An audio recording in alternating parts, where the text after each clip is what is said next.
જય શ્રી કૃષ્ણ। આજે હું તમને વઘારેલી ભાખરીની ડીશ શીખવાડું છું, જે ખૂબ જ ઝટપટ થતી હોય છે અને આપણા ઘરમાં ભાખરી વધી હોય તો ઇન્સ્ટન્ટ ખાવા માટે પણ એક નવો નાસ્તો તૈયાર થાય છે।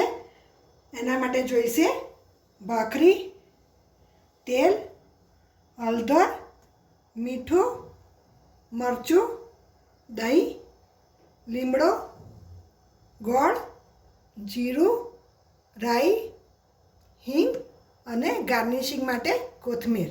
ચલો હવે આપણે વઘારેલી ભાખરી બનાવવાનું શરૂ કરીશું। સૌપ્રથમ આપણે જે ભાખરી બનાવીએ છીએ એ ભાખરી વધી હોય એના ઝીણા ઝીણા ટુકડા કરવા। જો આ 3 ભાખરીના મેં ટુકડા બનાવીને રાખ્યા છે। હવે આપણે આગળની પ્રોસિજર ચાલુ કરીશું। હવે એક તાવડી લઈ અને ગેસ ચાલુ કરી અને આપણે એમાં તેલ નાખીશું। આમાં અતિશય તેલ નાખવાની જરૂરત નથી, મેં નાની 3 ચમચી તેલ નાખ્યું છે। તેલ થોડું ગરમ થાય એટલે આપણે એમાં 5 ચમચી રાઈ નાખીશું। જો રાઈ ફૂટવા આવે એટલે આપણે 5 ચમચી એમાં જીરું નાખીશું, લીમડાના પત્તા નાખીશું,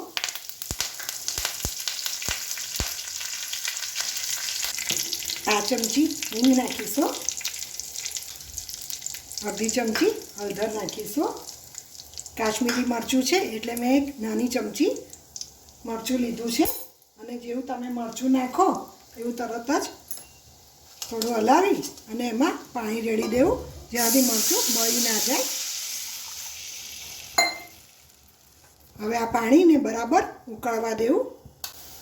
જો હવે આ પાણી ઉકળવા માંડ્યું છે એટલે આપણે એમાં જરૂર મુજબનું મીઠું નાખીશું। ભાખરીમાં મીઠું હોય એટલે હું અત્યારના અડધી ચમચી મીઠું નાખું છું અને જોડે આપણે ગોળ ઉમેરી દઈશું। હવે આ ગોળ મિક્સ થાય ત્યાં સુધી આપણે એને બરાબર ઉકળવા દઈશું।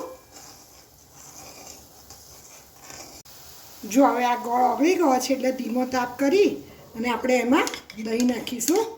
હર હંમેશ દહીં નાખો ત્યારે બિલકુલ આ મિશ્રણ ઠંડુ ના હોય એનું ધ્યાન રાખવું અને તરત જ એને હલાવી દેવું, નહીંતર દહીં ફાટી જવાની શક્યતા રહે છે।